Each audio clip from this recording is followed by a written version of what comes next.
Thank you all for coming. I hope some of this at least resonated with you. Let me welcome my young friend, goddaughter and mentee,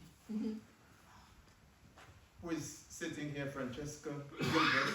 You would have seen her with that group of young people in the film.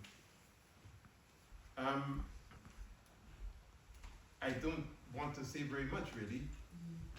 As Tony said, that film was made by Suleiman Garcia, wonderful documentary maker, who has worked with many of the black filmmakers.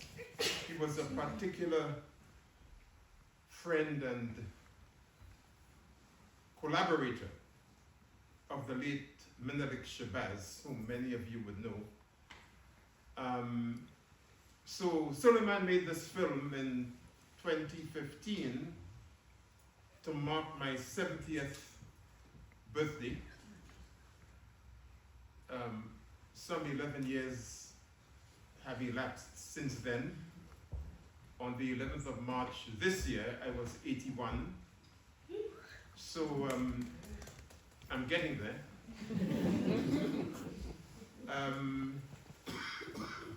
And looking at it again, I mean, it just evoked so many memories.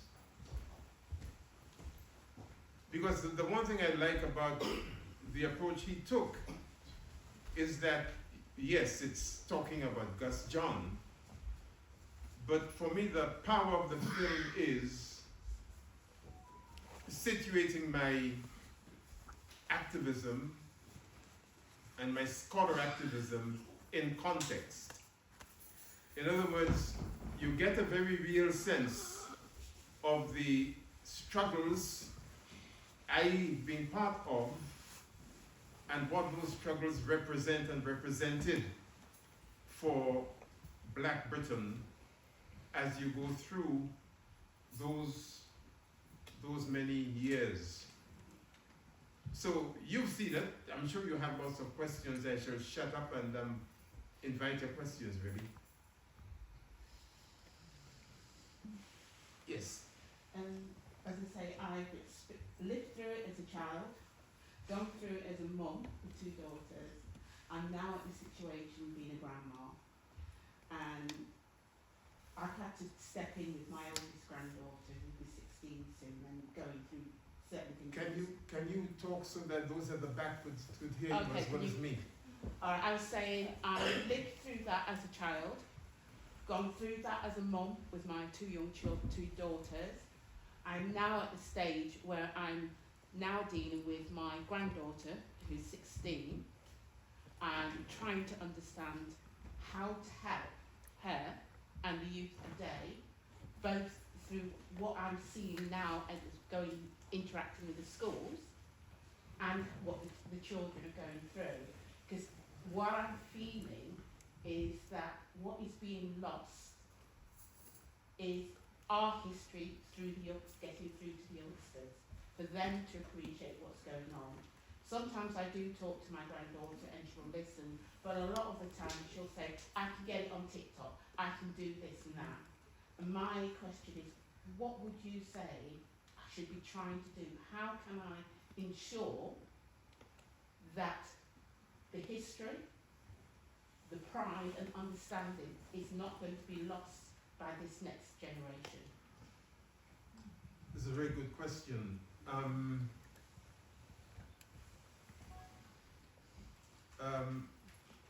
There are two sides to this, okay? When it comes to all of that stuff, TikTok and Instagram, and a recent one I've been receiving about something called Threads and all sorts, I'm a complete ignoramus, and I'm proud of it. My 11-year-old granddaughter thinks I'm a complete waste of space when it comes to those things, because I'm calling her all the time to come and do things for me. So they live in a different age, and the influences that they have and the way the brain is being wired is very different to the kind of things that, well, certainly some oldie like me would know and have experienced. The question is, how do we ensure that they embrace all of that stuff so that it works for them, because the whole future would be structured around it, while at the same time not losing all the other stuff.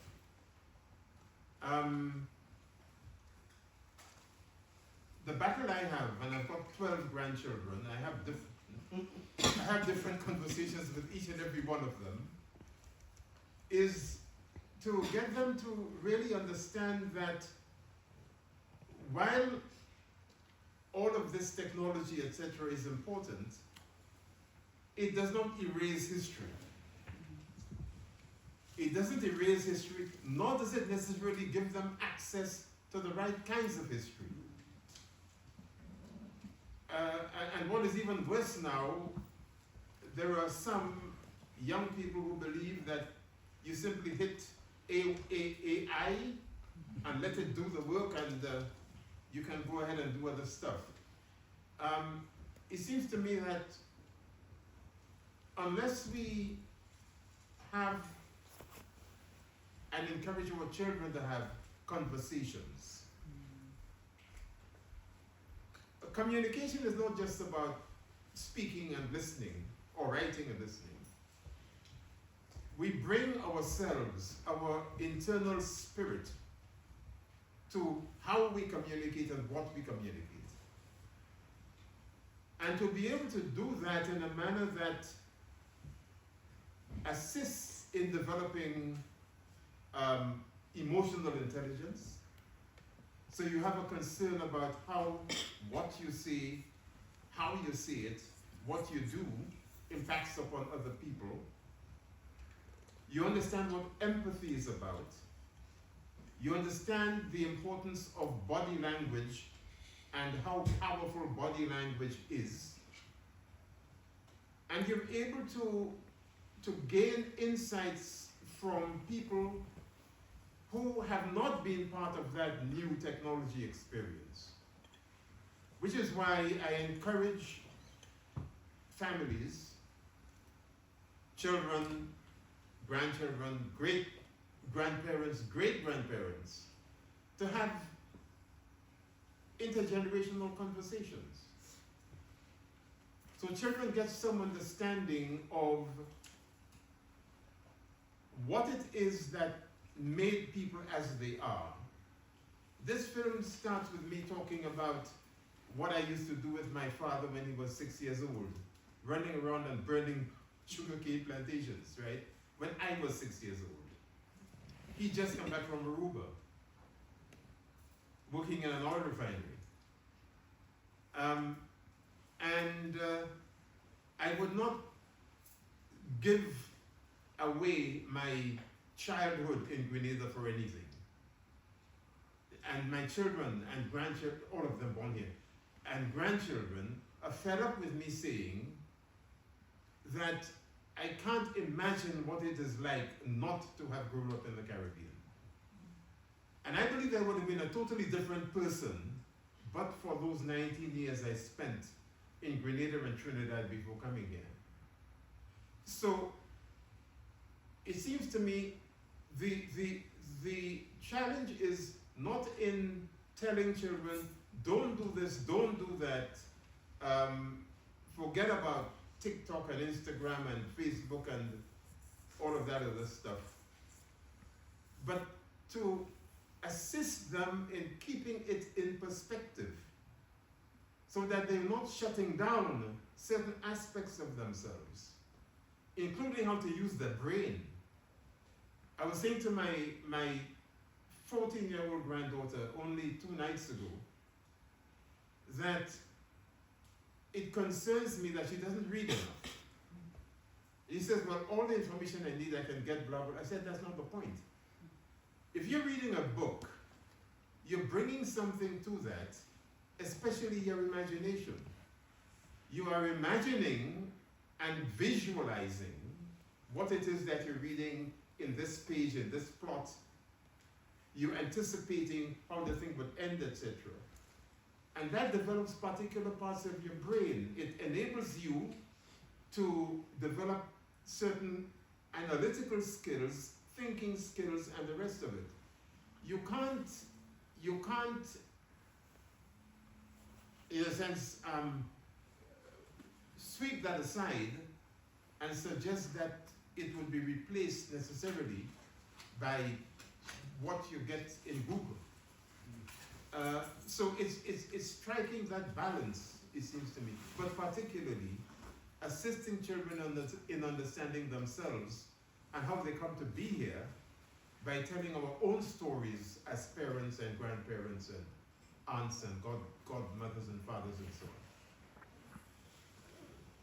on. Yes?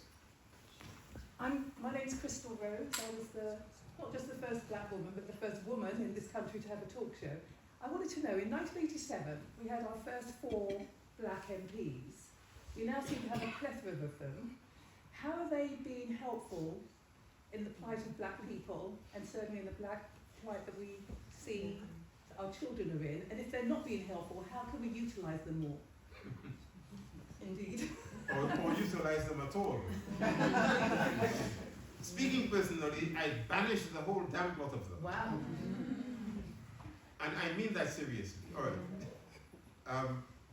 I try and discipline myself and not take the next half hour to answer that question. Recently, I've written 2 pieces, 2 articles. I write, as some of you will know, I write a regular column every month for the Gleaner newspaper. And recently, I had cause to write about 2 things and 2 people in particular. One of them was Shabana Mahmood, the current Home Secretary, who used to be Justice Secretary. And the other is my friend whom I call Jamie Lammy, David Lammy MP. All right. And my message in both of those pieces was beware of black faces in high places. All right? To break it down, what I think I'm saying is this.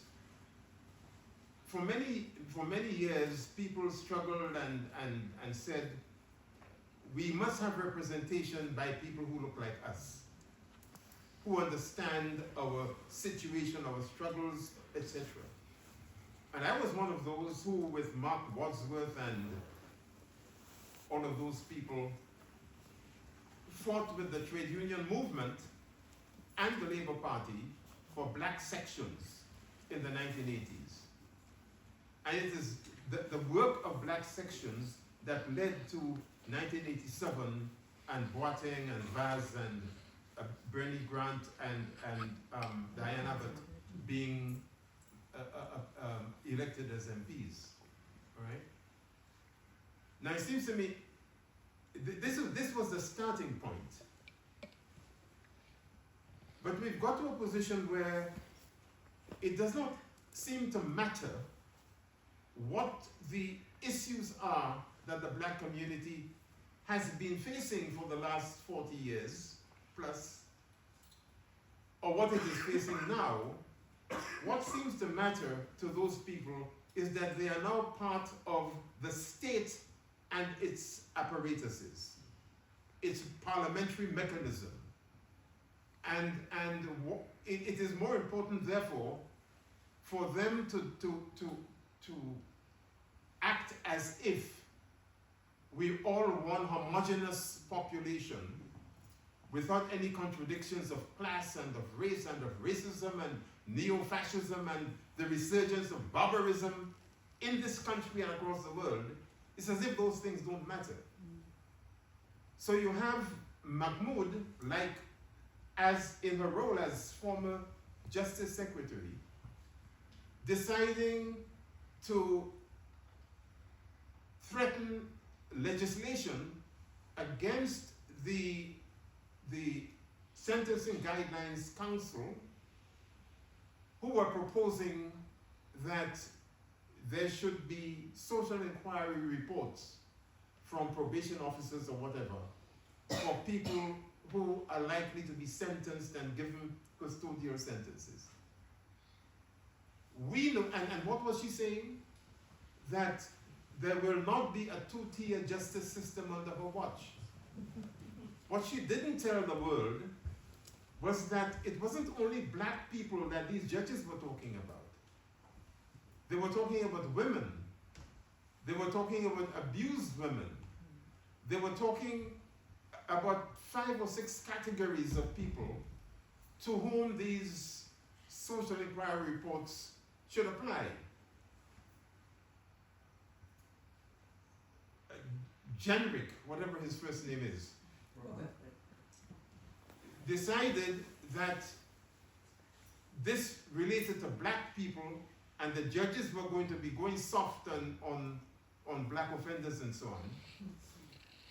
And because Robert Jenrick decided to go down the neo-fascist route with that, she then jumps in and says, yes, I agree. Why did she do that? Because she was afraid that if she did anything else, reform would get more members, draw more members from Labour, more support from Labour. May I just say it's more than that? I was actually at House of Commons, and what I brought up was the fact that they're trying to say that foreign aid, Africa is draining this country of their resources because they're paying foreign aid. And I said, well, why don't you speak up? Because the amount that this country reaps from Africa, what they give us back is just minuscule. One of the MPs said, we can't say anything, Crystal, because we can't raise our heads above the parapet because they'll cut it off. So they're scared personally. They can't say anything. Well, I'm not sure. Yeah, okay. I hear that, but I'm not sure that that is an excuse for what people go on to do. And my second example was David Lammy, and recently this business of a trial by jury.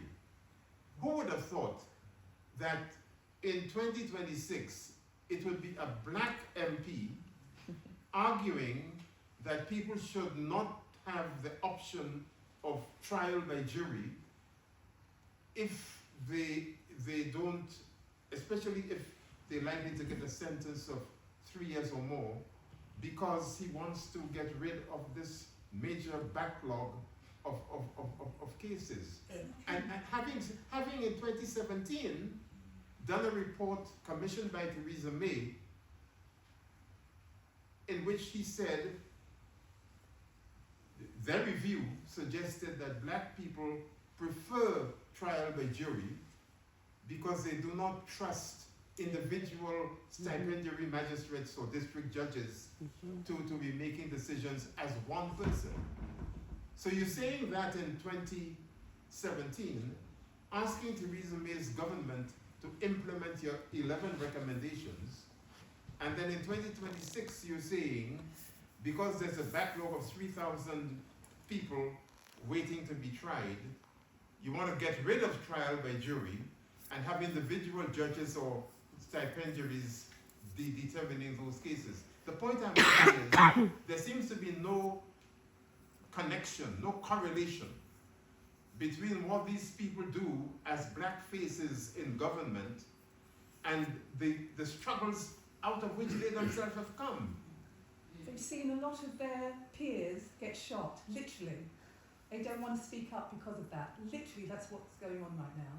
David Lammy is just a figurehead. He's not really saying, I want to get rid of jurors. That's what he's got to say. Well, okay. let's leave that there. Any more questions, comments? Yes. Firstly, just want to say, as a child born and bred in Hackney, grew up in the 80s and went to the school that was known as the worst in Hackney. Thank you, I'd like to say, for all the work you did with that. I didn't know that until watching your documentary today, and it will certainly push me now to go and research that a lot more. So thank you, and definitely to have a conversation with my mum around that time, because I'm sure she'll have many stories for it. I suppose my my question would be, if you're talking to the youth of today, because I do believe personally that the youth is who we need to connect with in the first instance. If you're talking to the youth today, what advice or what type of guidance would you feel is best for us to, as parents or as the general, for us to kind of sway them in? What type of way shall we sway them that with the problems that they're facing today? So not just social media, but taking on every sort of attack that's coming from every angle with them. What advice would you give? Well, I spend a lot of my time talking with young people in different settings. One group of people that I have a lot of time for and spend a lot of time with is that group of young historians who grew out of the work of Professor Hakim Adi and the work that he's been doing over the last few years. And I believe it is important to do that, partly for the reasons that I gave earlier on. What I would say is this: one thing that I find particularly distressing, and I mean distressing, is that knowing that the generation of young people now, including those in school, are the ones who have to build a future in this society and run the place. I am alarmed at how little political literacy they come out of school with. And that is deliberate. Yeah, of course. Schools put boundaries around what children can talk about, what they want to raise even with their own teachers, and how they seek for solutions when conflict arises amongst themselves. Schools don't spend enough time talking with children about conflict resolution and where conflict comes from. So that all this business about, well, it's not as prevalent now, but it certainly was 10 and 20 years ago. This business of zones and this is my ends and you belong to your ends and all of that nonsense. Which, rather than help children deal with that, schools basically want to let them leave it at the school gates and come in and have a completely different other conversation. And I believe that part of the reason for that is that the government has this focus on enhancing achievement, dealing with underachievement and the rest of it. And so teachers are teaching not for children's self-development, but for them to pass exams. Yeah. And consequently, the amount of time being spent, given the amount of time children spend in school, it is unforgivable that more time is not spent with them, exploring how they're making sense of the world around them, how they're interacting with one another, how they're dealing with the scourge of racism, which many of them are experiencing in their communities, or at the hands of the police on the streets or whatever. Those issues are simply excluded from the daily concerns of most teachers. And so we need to fill that gap. In an earlier period, I was thinking last night that it's exactly 60 years ago that I started the first black supplementary school in Cowley in Oxford. I was a student of theology there, and I worked with as the film said, with children and parents who lived in that city, working in the car plant in Cowley or in the Churchill and Radcliffe hospitals. And we saw then the need to give those children some sense of confidence in themselves as black kids, because they were being rubbished by the schooling system, and let them gain that confidence so that they can walk tall, not apologize for their blackness, and use the talents and skills that God gave them. It's important that, okay, we may not have the means or indeed the inclination to revive the supplementary school movement and expand it, but if we don't do it in that setting, we have to do it somewhere. And the best place to start, frankly, is within the home. Because we are happy for children to spend any amount of time with their peers, but we don't believe that we have the need to spend time with them having these intergenerational conversations and helping them to articulate their feelings and what's happening to them and how they're dealing with it, etc. Which is why there's such a rise in the number of young black people committing suicide, especially males. So it's a matter of understanding that we have to invest in our young people and their development, and not suggest that because they are in school or they have these smartphones and the rest of it, business done. Yeah. One more question. Thank you. One more. Okay. You choose, Professor. Was there somebody here? Yes.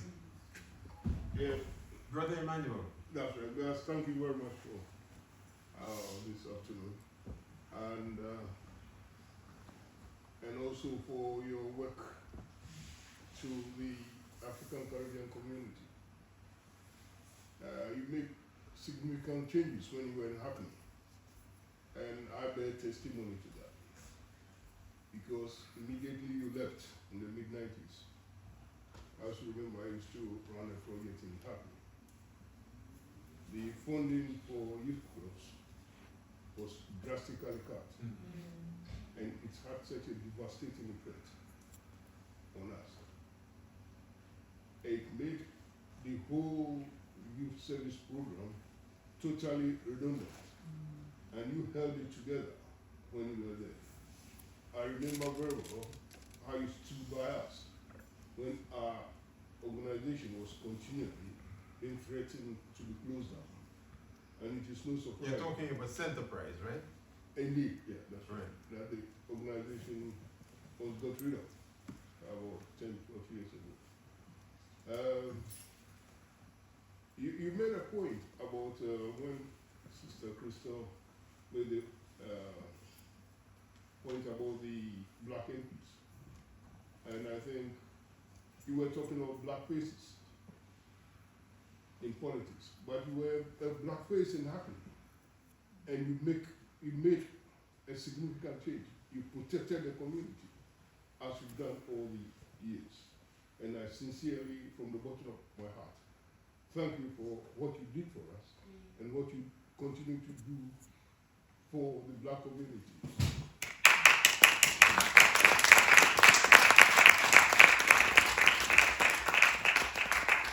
You remember the late Benjamin Zephaniah? He rejected an OBE. Why did you reject your OBE? That's my question to you. Okay, so let me just put this in context and deal with it quickly.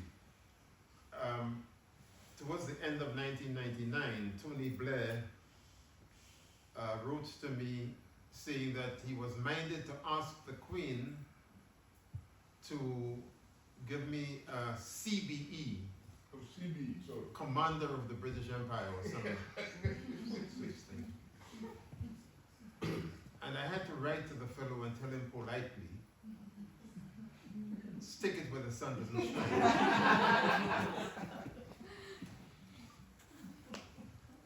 And my argument was simple.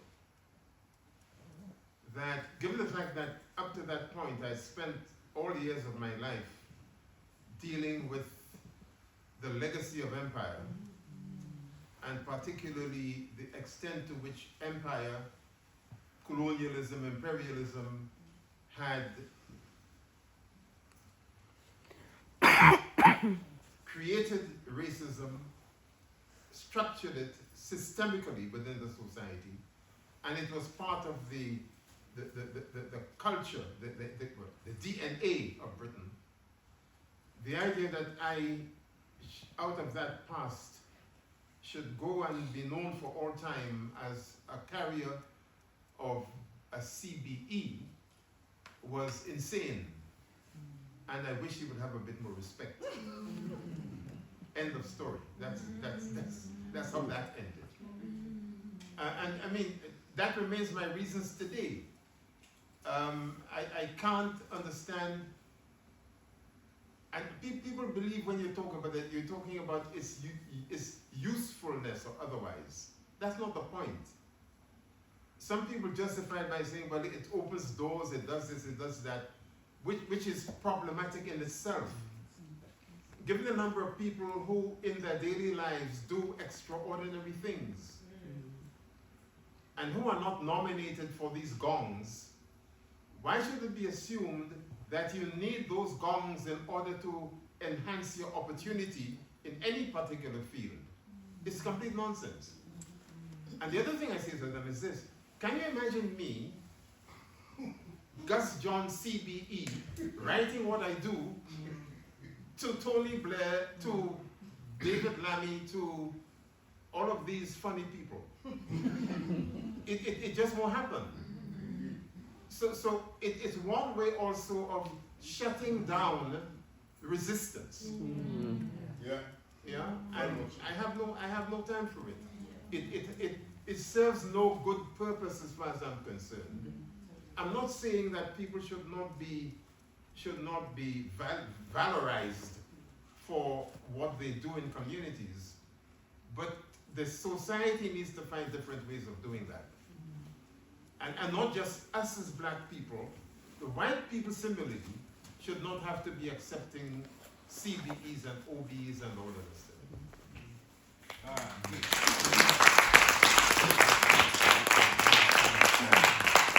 That's the end of part one. End of part one. We're going to have a 20-minute break now, 20-minute break. There's some nice books outside, toilets to the right, so go through this door to the right toilets and check out the books and come back in 20 minutes for part two. We're looking at a film called Caribbean Crisis. Thank you very much.